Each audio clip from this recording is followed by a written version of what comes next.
হুরায়রা রাদিয়াল্লাহু তাআলা আনহু তিনি বলেন, ইন্নাল বাইতা লা ইয়াত্তাসিউ আলা আহলিহি, একটা ঘর ওই ঘরের বাসিন্দাদের জন্য প্রশস্ত হয়ে যায়। কি হয়?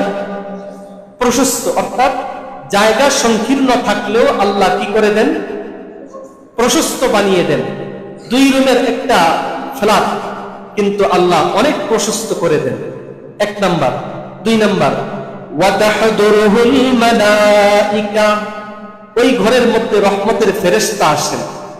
ওয়া তাহজুরুহুশ শাইতান, ওই ঘর থেকে শয়তান বিতাড়িত হয়ে যায়।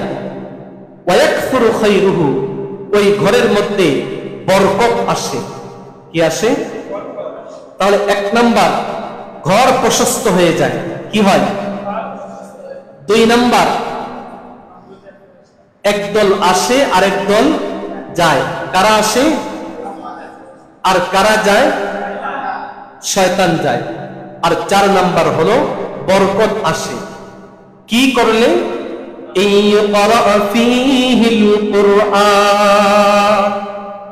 যদি ওই ঘরের মধ্যে কোরআনে কারীমের তেলাওয়াত করা হয়ে থাকে। কি করলে? কোরআনে কারীমের তেলাওয়াত করলে 4টা লাভ। আর যদি না করা হয়, ওয়া ইন্নাল বাইতা লা ইয়াযীকু আলা আহলিহি ওয়া তাহদুরুহুশ শাইতান ওয়া তাহজুরুহুল মালাইকা ওয়া ইয়াকিল্লু খায়রুহু ইল্লা ইউকরা ফীহিল কুরআন। আর ঘরটা সংকীর্ণ হয়ে যায়, অনেক বড় বাড়ি কিন্তু তারপরও মনে হয় ঘরটা যেন কেমন ছোট।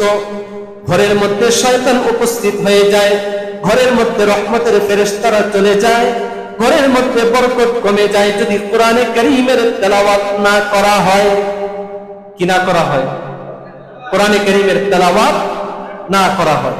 এজন্য আমরা পবিত্র কোরআনে কারীমের তেলাওয়াত করব তো ইনশাআল্লাহ।